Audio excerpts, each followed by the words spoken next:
अस्सलाम वालेकुम we are back to an another vlog. की हाल दोस्तों, ठीक ठाक हो? उम्मीद करते हैं तुम सारे अल्लाह के फजल नाल बिल्कुल ठीक ठाक होवोगे, तकड़े होवोगे। जनाब वाला काफ़ी दिनों के बाद जनाब वाल ईद तो बाद पहला व्लॉग आज स्टार्ट हो रहा है। ईद अज गुजरे काफ़ी दिन हो गए हैं तो मेरे को 3-4 व्लॉग 4 व्लॉग 5 पे सन एडिट होए पहले दे, तो मैं यार वही ऐड बना के सुट्टी जाने आगे तो इंशाल्लाह फिर किसी ने व्लॉग शुरू करांगे। तो व्लॉग जनाब अज शुरू किया, अज इंशाल्लाह ईद तो बाद जो ना डेली बेस रूटीन के व्लॉग दसिया जाएगा। फिलहाल जनाब वाला वाइट माल पापड़ी कुतरी है, इधर जनाब वाला छड़ से वाइट पापड़ी पा दी है और इधर जनाब वाला फैबर पा दिता है। तुम देखो माशाल्लाह बहुत खूबसूरत नीट एंड क्लीन माल है।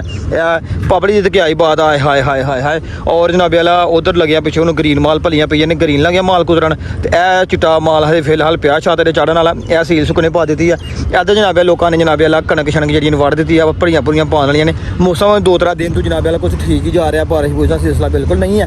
तो किसान भाई अपने जनाब वाला जोरों शोर के वाड़ी कतराई जी करने मसरूफ ने। साड़ी भी पिंड वाड़ी कतराई हो रही है, लेकिन असी किसी ने उठ दी थी ठेके के दाणिया के तूड़ी के वो वढ़ रहे हैं। तो असी अपने काम में जनाब वाला टाइम दे रहे हैं। तो हूँ जो मुंडे ने छत से माल शाल पाया तो वह हूँ थले के पानी शानी पीन गए हैं। असं 3 मुंडे जनाब वाला माल भर लें और 2 जने मुंडे ने कट्टर चला लेने। ठीक हो गया।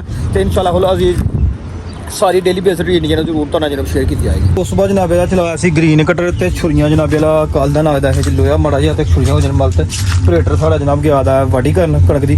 तो अज छुरियाँ तुहाडे भरा जनाब आपे लाने पैने, हत्थ तुसीं देख लो सारे गंदे मंदे होए पे ने। यह छुरियाँ जनाब दंदे शंदे पे ने, तुसीं देख रहे हो। वड्डियां 2 छुरियाँ खोलने तो निक्कियां ग्राइंडर ला के यस मैस करके चला के टना नारा करके चलाने, क्योंकि फिर जो ऑपरेटर पेन तो टोर जाते हैं ना तो फिर छोटे मोटे काम फिर जिन्हें तुहाडे भरा आपे करने पैंदे ने। तो बड़ी देर हो गई है छुरियाँ खोलिया मिलनिया तो देखने सारे खुलदियां ने कि नहीं।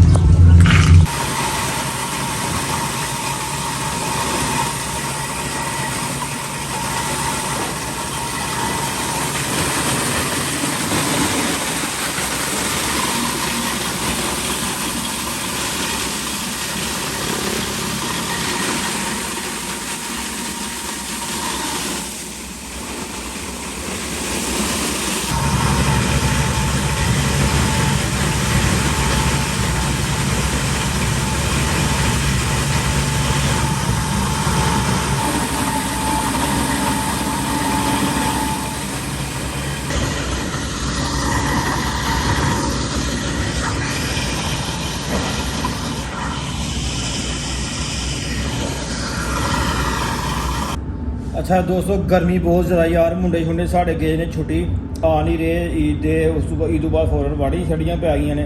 तो आपे जनाब मुंडिया नाल लग के काम शाम करवा रहे हैं। तो पता लग गया किन्ने दियाँ ना 100 है।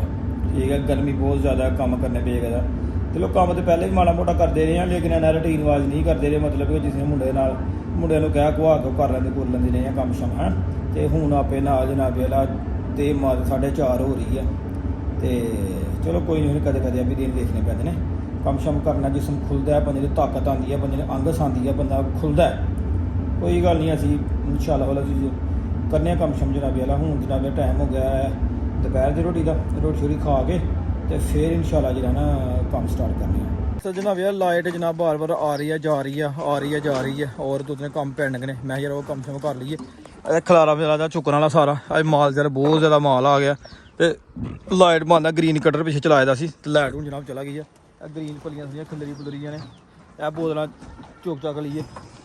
यह सामने सारिया बोतल खिलरियां ने, इधर जनाब खिलरियां ने भलियां सारियां तोल दित्तियां ने। तो ग्रीन बोतल चुक के अगे सुट्टने, तो बोरे भाई उत्ते चाढ़ने, फिर नारा मार देने।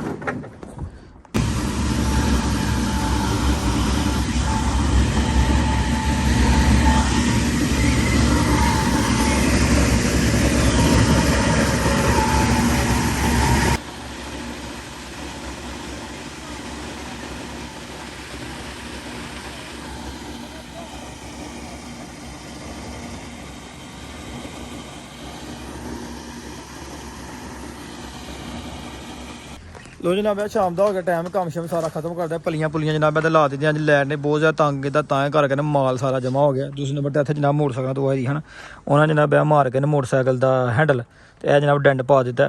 तो उन्होंने नाल लैके गए हाँ डेंट पेंट वाली दुकान पर। उन्होंने कहा जो खर्चा पानी अं भरांगे, तुम सवेरे गड्डी 8 बजे पहुँचाओ तो सैटलमेंट कर देंगे। तो हूँ सवेरे 8 बजे लैके जनाब जावांगे, देखा कि सीन बनता। तो ये नाल जनाब अज का व्लॉग करनी इतने खत्म। अपने मेज़बान बंदे ने शौक है, मैं इजाज़त। अपना बहुत सारा ख्याल रखना, दुआवां याद रखना। फी ईमानिल्लाह। ओके, अल्लाह हाफिज़।